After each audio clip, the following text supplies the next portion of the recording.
안녕하세요, 월가제입니다. 80일간의 투자 일주 오늘 17일차 해보겠습니다. 시황이랑 투자 공부랑 그 다음 자기관리에 대해서, 먼저 시황에 대해서는 오늘 그 미시간 센티먼트 지표가 굉장히 안 좋게 나왔습니다. 이 미시간 컨슈머 센티먼트는 뭐냐면 소비자들이 미래에 대해서 어떻게 느끼는지, 그래서 소비자들한테 크게 세 가지 항목을 물어보는데, 첫 번째는 본인의 재정 상태의 그런 미래에 대해서 어떻게 느끼는지, 그 다음에 경제에 대해서 단기적으로 어떻게 느끼는지, 그 다음에 장기적으로 어떻게 느끼는지, 그런 거에 대해서 이제 50문항 정도 소비자들한테 설문조사하는 건데, 이게 이제 원래 예상치는 81 정도였는데 70으로 굉장히 예상치를 어긋나게 나왔죠. 보통 이 지표는 여기는 중요도가 높다고 돼 있지만 사실 시장에 미치는 임팩트는 좀 제한적이긴 했어요. 근데 오늘처럼 이렇게 크게 이제 예상에서 벗어나면은 영향을 아무래도 좀 주죠. 그래서 이렇게 나쁘게 나오니까 국채금리는 그래서 오늘 하락했죠. 성장 둔화에 대한 우려, 그리고 연준이 완화적인 정책을 좀 더 연장할 것이다 라는 거에 대한 기대감, 그런 것들 때문에 이제 국채 금리는 하락하고 주식시장은 살짝 오르고 달러 지수는 다시 하락하고 금이랑 은도 다시 오르고, 그런 모습이 이제 나오고 있습니다. 근데 전반적으로 금요일이고 요새는 그 변동성도 굉장히 줄어가지고 시장에 큰 움직임이 없는 상태고요. 그래서 오늘 투자 공부는 어제 말씀드렸다시피 그 일드 커브에 대해서, 장단기 금리 차에 대해서 한번 정리해본 시간을 가지도록 하겠습니다. 트레저리 일드 커브, 이게 무엇인지. 먼저 일드 커브란 건 뭐냐면은, 이렇게 보시면은 미국 국채 같은 경우에 만기가 다양하게 많잖아요. 3개월짜리 만기도 있고 1년짜리, 5년짜리, 10년짜리, 30년짜리, 그렇게 다양한 만기들이 있는데, 그 만기들을 X축에 이렇게 줄을 세웁니다. 그럼 만기별로 그런 금리가 있잖아요. 그 금리를 이렇게 Y축에 표시를 하면은 그게 바로 일드 커브입니다. 그래서 이 첫 번째 사진은 단기 금리보다 장기 금리가 더 높을 경우, 요게 이제 평상시 모습이고요. 요렇게 플랫한 거는 차이가 없는 경우, 그 다음에 이거는 금리 차이가 역전된 경우, 그러니까 단기 금리가 더 높을 경우, 그 다음에 이제 요거는 벨 쉐입드라고 하는데 이 역전된 거랑 비슷한데 요렇게 중기 금리가 좀 높은 경우. 그래서 요 세 가지를 위주로 일드 커브에 대해서 설명을 해 드리겠습니다. 왜 이런 모습들이 나타나고 이 어떤 의미인지. 그래서 이 일드 커브를 확인한 방법은 이 트레저리 사이트에 가시면은 미국 뉴욕 시간으로 6시, 오후 6시, 그러니까 한국으로는 오전 7시에 매일 이렇게 업데이트가 여기 되거든요. 그러면은 여기 X축에 이제 각 만기들이 있고, 그 다음에 이거는 이제 날짜입니다. 그래서 저는 보통 이게 보기가 제일 편해가지고 그냥 이거를 보는데, 사이트들 잘 찾아보시면은 이런 것들을 이제 비주얼하게 그래프로 이제 만들어 놓은 곳들도 있습니다. 근데 저는 이 표를 보는 게 더 편한 게 뭐냐면은, 이런 일드 커브 자체가 이제 날짜가 변하면서 어떻게 변화하는지를 이렇게 한눈에 볼 수 있기 때문에 그냥 표를 선호하는 편이고요. 그래서 지금 표를 보시면 1개월 차, 6개월 차, 이렇게 단기 금리들이 장기 금리보다 훨씬 더 낮죠. 그래서 이렇게 우상향하는 일반적인 통상적인 일드 커브를 보여주고 있습니다. 그래서 이렇게 우상향하는 게 노멀한 그래프다, 그렇게 보통 말하는데, 생각을 해보시면은 어떤 친구가 구독자분한테 와서 돈을 빌려달라고 해요. 근데 1년만 빌려주라, 이럴 때 이제 이자를 받는 거랑 10년을 빌려주라 할 때 이자를 받는 거랑 연 이자로만 따졌을 때도 어떤 쪽이 더 높을까요? 당연히 10년 빌려달라고 하면은 이자를 더 받아야겠죠. 10년이란 시기는 불확실성도 높고 그만큼 인플레이션도 높고 그런 문제들도 있고 하니까 일반적으로 만기가 길수록 그 연 이자율 자체도 높아진다, 그렇게 생각하시면 되고요. 그런데 이게 가끔씩 이렇게 역전될 때가 있습니다. 그리고 그 역전 현상은 이제까지 역사적으로 불황을 예상하는 가장 신뢰도가 높은 지표 중에 하나였어요. 예를 들어서 요 그래프는 미국 국채 10년물 마이너스 2년물 금리거든요. 그러니까 요 그래프에서 요게 높을수록 10년물 금리가 더 높다는 거죠, 비교해서. 그래서 생각해 보시면 요렇게 우상향하는 커브일 때는 10년물 금리는 요 위에 있고 2년물 금리는 요 밑에 있으니까 이 아까 그래프에서 그 값이 높겠죠. 근데 이렇게 역전됐을 때는 10년물 금리는 요 밑에 있고 2년물은 요 위에 있으니까 10년물 마이너스 2년물 하면 마이너스가 나오겠죠. 그래서 여기 보시면은 이렇게 마이너스로 넘어갔을 때가 장단기 금리가 역전 현상이 일어났다, 요렇게 판단하시면 되는데, 일반적으로 역사적으로 요런 금리 역전 현상이 일어나고 1년에서 1년 반 이후에 그런 불황이 찾아왔다, 아니면 폭락장이 찾아왔다, 그렇게 이야기를 하거든요. 그래서 좀 더 긴 기간 1980년대 말 이후에 이제 이 그래프를 한번 보시면은 지금 회색으로 칠해진 부분들이 커다란 불황들이거든요. 일단 여기 90년도에 유가가 좀 오르면서 지금 여기 짧은 리세션이 한번 있었고요. 그 다음 이쪽은 닷컴 버블, 금융위기, 그 다음 코로나 그렇게 있는데, 보시면 90년도 미국 불황 이제 직전에 1년 반 전에 이렇게 바닥을 찍었었고요. 그 다음에 이제 닷컴 버블로 인한 불황이 시작되기 한 1년 전쯤에 또 이렇게 바닥을 찍었고, 그 다음에 여기 금융위기가 시작되기 한 1년에서 2년 사이에 또 이렇게 역전 현상이 나타났고, 또 코로나 터지기 1년 반 정도 전에 이렇게 살짝 역전이 됐습니다. 뭐 이 정도면 거의 뭐 지난 몇십 년 100% 확률을 가지는 어떤 지표였는데, 그럼 저희가 궁금한 거는 당연히 왜 이렇게 장단기 금리가 역전이 되면은 불황이 찾아오는지 거기에 대해서 이제 알아볼 필요가 있죠. 여기에 대해서 여러 가지 설명이 가능합니다. 뭐 한 가지 설명은 예를 들어서 시장이 앞으로 불황을 예측해서 인플레이션이 낮아질 것을 기대한다. 물론 인플레이션은 금융위기 이후로는 인플레이션이 거의 없었지만 이런 20세기 그다음 21세기 초만 해도 어떤 경제 호황은 인플레이션을 되게 동반을 많이 해왔거든요. 그래서 이제 단기 금리는 높은데 장기 금리는 낮다는 것은 지금은 호황이라서, 혹은 호황의 어떤 피크에 있어서 지금 단기적으로 봤을 때는 인플레이션이 높지만, 그래서 단기 금리도 높지만 추후 미래를 보면은 인플레이션이 이제 불황 때문에 낮아질 거란 그런 뷰가 있어서 그렇다는 설명도 가능하고요. 그 다음 또 하나의 설명은 단기 금리보다 장기 금리가 낮다는 것은 장기 국채의 수요가 훨씬 더 높아지고 있다는 뜻일 수 있거든요. 장기 국채 수요가 높아지면 장기 국채 가격이 오르면서 장기 국채 금리는 낮아지겠죠. 즉 추후에 어떤 주가 폭락이나 경기가 안 좋아지는 것에 시장 참여자들이 대비해서 안전자산으로 돈을 옮기고 있다, 그런 설명도 가능합니다. 그런데 단기 국채도 안전자산이 아니냐 이렇게 반문하실 수도 있겠죠. 그런데 생각해 보시면은 앞으로 5년 동안 불황이 올 것 같다고 생각을 해봅시다. 그러면 5년 동안 안전자산에 이걸 투자를 해야겠죠. 그러면 예를 들어서 뭐 1년짜리 단기 국채를 사서 1년마다 갱신하는 방법이 있을 수 있고, 아니면 그냥 5년짜리 국채를 사서 5년 동안 들고 있을 수도 있겠죠. 근데 이제 장단기 금리 차가 우상향에서 우하향으로 이렇게 역전됐다는 뜻은 사람들이 단기 국채보다는 장기 국채, 그 전자보다는 후자 5년짜리 10년짜리를 그냥 사고 있다, 그렇게 해석할 수가 있거든요. 그럼 그 시장 참여자들이 왜 그냥 1년마다 갱신하는 안전자산을 선택하지 않고 그냥 만기가 긴 국채를 사서 묵혀둘 생각을 하느냐, 거기에 대해서 한번 생각해 보시면은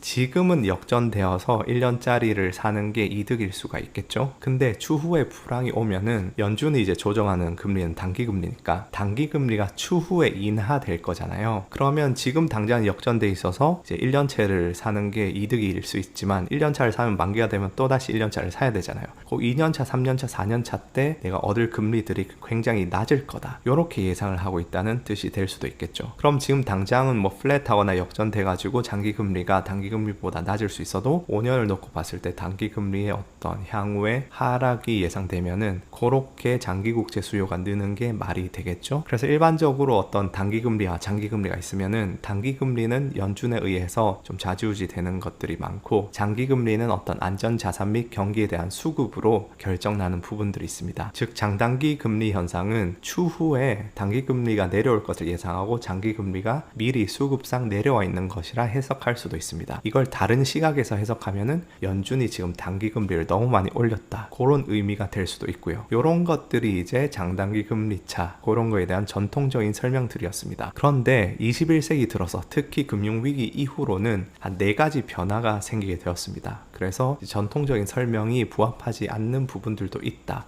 부합하지 않다기보다는 국채 금리에 영향을 미치는 요소들, 그런 변수들의 어떤 성질 자체가 좀 변화했기 때문에 예전과 똑같은 해석을 하기는 조금 힘들다, 그런 부분들이 있는데요. 일단 첫 번째로 제가 금융상품 도구함 3편에 보시면은 달러의 역사, 거기서 말씀을 드렸듯이 70년대 중후반을 기점으로 달러 기축통화 체제가 브레튼 우즈 그 군본위 체제에서 페트로달러 체제로 이행을 했죠. 그러면서 그 부작용으로 점점 그런 미국의 적자가 쌓이기 시작했고, 일반적으로 기축통화국이 아닌 그런 국가가 이런 적자를 쌓으면은 폭락한 화폐 가치 때문에 무역 수지는 개선되어야 되는데 미국은 기축통화국이기 때문에 그게 불가능하죠. 그래서 그런 부분들을 어디서 메웠나? 미국은 달러가 계속 해외로 유출만 될 거 아니에요. 무역 적자가 계속 쌓이니까 달러를 계속 줘야 되는 거죠. 이게 영원히 계속될 수 없기 때문에 그런 달러가 다시 미국으로 돌아와야 되는 그런 선순환이 필요합니다. 그런 부분이 어디서 메워졌냐? 그렇게 무역 적자로 유출되는 달러로 바꿔 말하면 무역 흑자국들이 미국의 국채들을 사주기 시작한 거죠. 예전에 뭐 사우디라든지 독일, 일본, 그 다음에 최근에는 중국, 그런 이제 무역 흑자국들이 다시 미국 국채를 장기를 사주는 식으로 달러가 돌고 돌면서 유지가 되어 왔죠. 그러면서 점점점 더 이런 적자 누적이 쌓여가고 그러면서 이제 장기 국채 금리가 이런 외국 국가들의 수급에 의존하는 그런 의존도가 굉장히 심화되었습니다. 그게 첫 번째고요. 두 번째는 이제 금융위기 이후로 연준이 양적 완화를 하면서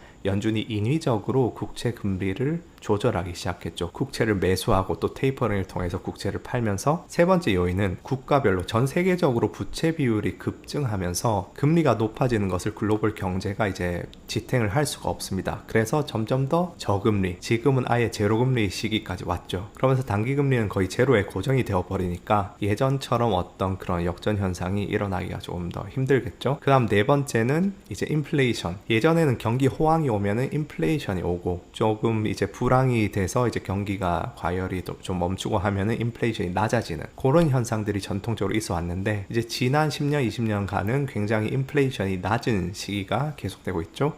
여러 가지 뭐 4차 산업혁명 문제도 있고 부채 비율 상승도 기여하기도 하고 그러한 문제들로 인해서 인플레이션이 예전처럼 어떤 국제 가격에 크나큰 변수가 되고 있지는 않다. 물론 최근 1년간 이제 코로나 위기 이후로는 이제 인플레이션이 어떤 화두로 떠올랐지만 코로나 직전까지는 인플레이션이 거의 어떤 화두에 오르지를 못했다. 그래서 이러한 여러 가지 현상들과 변수들 때문에 더 이상 예전처럼 전통적으로 어떤 일드 커브 그런 장단기 역정 현상 같은 것이 불황을 예견한 논리가 예전과는 그렇게 매칭이 되진 않는다. 그런 말씀을 드리고요. 그래서 그런 주장들도 힘을 얻고 있었는데 최근에 또 코로나 직전에 역전이 한번 되면서 그래도 아직도 장단기 역전 그런 시그널이 유효한 게 아니냐 그런 이제 이야기가 또 우세해졌죠. 근데 사실 코로나는 조금 저는 보기에 특이한 케이스라 생각합니다. 왜냐하면 코로나 바이러스가 없었다면은 뭐 이 정도 불황에 빠지진 않았을 거고 또 시장 참여자들이 뭐 1년 반 전에 코로나 바이러스를 1년 반 전에 예견해가지고 뭐 장단기 금리 역전 현상이 일어났다는 거 말이 안 되기 때문에 이번에 장단기 금리 역전 현상이 일어났던 것은 약간은 이전과는 결이 다르다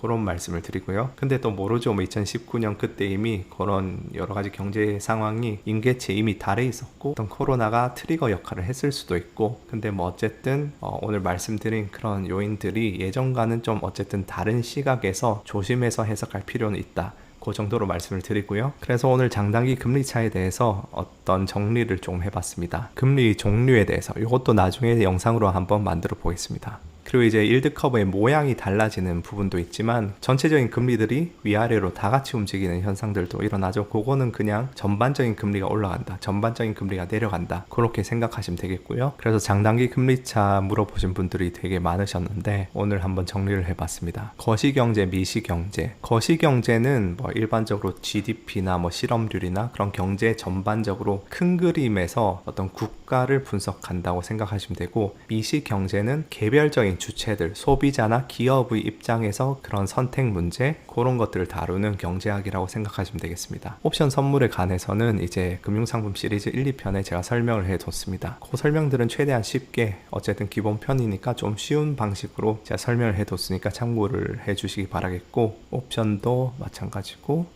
실질금리, 명목금리, 물가상승률. 이제 명목금리가 저희가 이제 관찰하는 그렇게 뭐 뉴스에서 얘기하는 금리고요. 근데 예를 들어서 제가 돈을 빌려줬어요. 5%에 빌려줬어요. 그게 명목금리죠. 근데 물가가 한 2% 상승합니다. 그러면 제가 100만원 빌려줘서 105만원을 1년 후에 받았는데 물건값들이 다 2% 올랐어요. 그러니까 이 화폐의 가치가 거꾸로 말하면 2% 떨어진 거죠. 그럼 실제로 제가 1년 동안 실질적인 저희 구매력은 한 5%가 아니고 인플레이션 2%를 뺀 한 3% 정도가 되겠죠. 그래서 명목금리에서 물가 상승률을 빼면은 실질금리가 됩니다. 실질금리는 실질적인 어떤 구매력이 상승하는 금리라고 생각하시면 되겠습니다. 이제 펀더멘탈 부분은 나중에 이제 별도로 다룰 거고 장단기 스프레드도 오늘 다뤘고 네거티브 피리어드는 그냥 손실 구간이란 뜻인데 어떤 문맥에서 이런 이야기가 나는지 모르겠는데 이 단어만 놓고 보면은 손실 나는 구간 그 뜻인 것 같아요. 유한 회사일 때 PBR 계산 안 되는 거 이건 유한 회사면 리미티드 컴퍼니 말씀하시는데 그것은 거래소에서 어떤 주식이 거래되고 있지 않기 때문에 주식 가격 자체를 모르기 때문에 당연히 프라이스 투 북 레이시오 그 주가가 필요한 계산들은 다 안 되겠죠.